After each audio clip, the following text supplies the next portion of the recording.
Well, it's February 2026, aka Black History Month 2026. And our great leader, President Donald J. Trump, is still at it, still up to his same old same once again. Listen, this is no narc sense, and I'm going to break it down to you as best I can the way that I see this. Now, is this racism or narcissism, or narcissistic racism, or racialized narcissism? I don't believe in necessarily racism anymore. I think that it lines up too well. Racism, the concept, lines up a little bit too well with the concept of narcissism and what we know about narcissistic people to continue to call it anything but racialized narcissism. I think that to call it racism going forward just doesn't do it justice, and that's why it still exists. But what am I talking about? On February 6, 2026, that is today, a post was released from the Trump White House that showed or depicted former President Barack Obama and First Lady Michelle Obama as some sort of ape, chimpanzee, or chimp-like creatures. During Black History Month, come on, President Trump. This is just outrageous. But why? Well, my initial opinion is that in the world of narcissism, dehumanization of others always reinforces dominance for self. It reduces the empathy demands that others may have, and it also turns the outrage for this behavior into proof of power. It's like, look at how much I affect people. Look at how important I am to those people over there. And so the reaction to it becomes a sort of fuel for a narcissistic personality, like Donald Trump's. The offense doesn't signal wrongdoing at all. It only signals impact, okay? And so the outrage that goes along with these antics confirms importance, not error.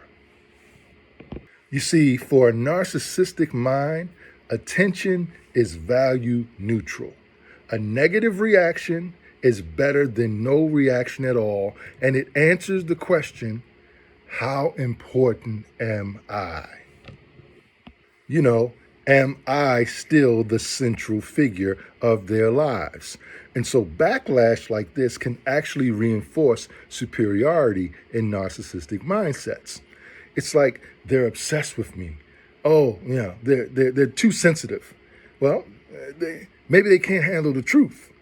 And so this kind of reframes the criticism of what he's done as weakness in others, which again doubles down on the idea that he is far superior than anybody else. And if that isn't enough, so after some 12 hours or so, the video gets taken down. And immediately, a White House staffer steps up to take the blame for the release of said video. And so, here goes the narcissistic blame shifting, right? But also, it creates the plausible deniability, which keeps President Trump's ego sort of in an untouchable state, okay? And so this accident, right, or misinterpretation of, whatever was presented or produced, allows for Donald Trump, at least, to kind of enjoy the provocation, right? And enjoy poking fun and things of that nature at our nation's first African-American president. Again, it also allows him to avoid accountability, right? And to, in a sense, keep his allies, because there are other Republicans who are saying, listen, this was too much. You've gone too far. This shouldn't be happening. But it really keeps them from fully defecting, right? The plausible deniability is one of the biggest tactics, strongest tactics that narcissistic people use in order to deny accountability. It keeps the ego intact and quite untouchable, and it usually works really, really well. In addition, blame shifting, and in this case, the blame is shifted onto a staffer who supposedly did it. It actually allows Donald Trump again to say that, listen, I'm too important to do things like this, right? Look at how long it's taken him to even respond to it at all, while he continues to post other messages all over the internet, right? He is of the mindset that he is too exceptional to be responsible for this. It's almost like, how dare you ask if I have done such a thing, right? That level of fault, right, if it were placed and he accepted it, would threaten his self-image. And so the responsibility for this has to be exported downward. Someone beneath him did it, right? If anyone at all, right?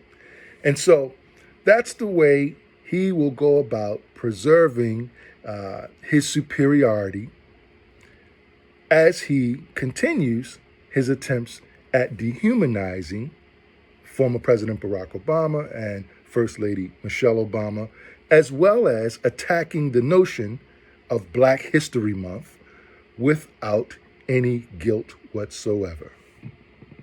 And so the big picture here, the big takeaway, is that blame shifting and superiority are really nothing more than ego preservation for this president under threat. That's all it is. The pattern isn't about race alone. That's why I say it's not necessarily racism that we see playing out here. And I have pretty much abandoned, the notion of racism, as it were, as we've talked about it, for the past 50 years, right? This is racialized narcissism.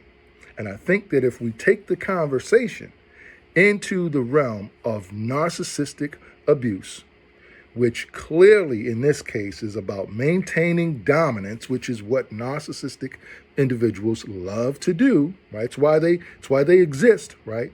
Then we can see this more clearly for what it really is, and going forward begin to address these matters in a way that one day might bring about real change. All right? And listen, for an in-depth look at five of the more obscure or less talked about reasons that narcissists love to hoover, love to come back around and check on you after the final discard, check out my next video. Subscribe, comment down below. As always, no narc sense, beware and be aware. Peace.